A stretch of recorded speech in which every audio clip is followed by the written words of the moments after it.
Bonjour à tous, on se retrouve pour un nouveau flash d'information. Je rappelle, il est tout juste 15h20. Tout de suite, voici ce qu'il faut retenir de l'information. Le Congrès américain a approuvé une modification des contrats d'achat et de modernisation d'avions F-16 marocains afin d'y ajouter 4 autres stations au système d'échange d'informations sans fil par liaison des données Link 16. La transaction principale consistait à acheter 26 stations pour ce système grâce auquel les informations de terrain peuvent être échangées en temps réel et d'une efficacité absolue quant à la sûreté de la transmission entre le pilote et la conduite au sol plutôt. Cette nouvelle survient quelques jours après que le Congrès ait demandé l'approbation de la vente de stations sol pour le commandement et le contrôle fonctionnant avec la liaison de données Link 16. Pour rappel, le département d'État américain, via l'Agence de coopération en matière de défense et de sécurité, avait approuvé en août la vente au Maroc d'un système de commandement et de contrôle au sol dédié au renseignement militaire. Le montant de cette transaction s'élevait à 181,1 million de dollars. Depuis 2021, les forces armées royales phares n'ont pas encore effectué de commandes sur le marché américain.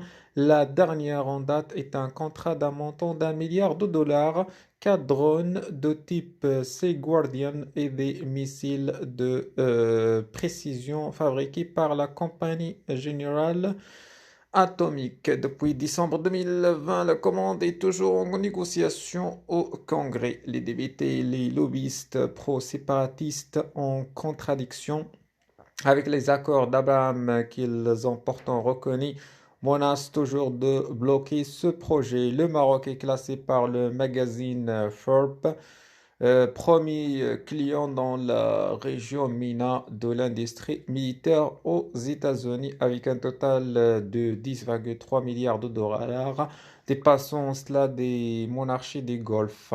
En 2019, le Maroc avait conclu des contrats pour l'acquisition de 25 nouveaux avions F-16 de type D-Block 72 pour un coût de 3,787 milliards de dollars. La rénovation de 23 F-16 existants ont envie de les équiper de la configuration des F-16V pour 985,2 millions de dollars et l'achat de 24 nouveaux hélicoptères type Apache. Le Maroc n'a de cesse de poursuivre sa stratégie de perfectionnement de ses systèmes et outils militaires de défense et vient donc de faire l'acquisition à ce titre d'un système de commandement et de contrôle au sol auprès des États-Unis. C'est vrai, l'Agence de coopération en matière de défense et de sécurité que le département d'État américain vient d'approuver la vente au Maroc d'un système de commandement et de contrôle au sol comprenant également des équipements connexes pour un montant de 141,1 millions de dollars. En effet, dans un communiqué publié en août dernier, il était fait état de l'approbation par le département d'État de cette transaction et des notifications congrès américain approuvées dès lors afin de soutenir la politique étrangère et la sécurité nationale des États-Unis en aidant un allié majeur non membre de l'OTAN à renforcer sa sécurité indiquée. Le document, le deal comprend en plus de la livraison de ces systèmes, la formation des éléments concernés parmi les forces armées royales, des services d'assistance technique et un soutien logistique dans le cadre de la modernisation des phares.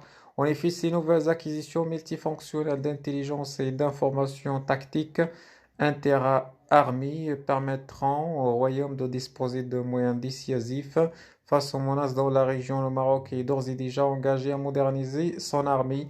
Il est totalement habilité à intégrer ces équipements au sein de ses forces armées. Merci, excellente journée.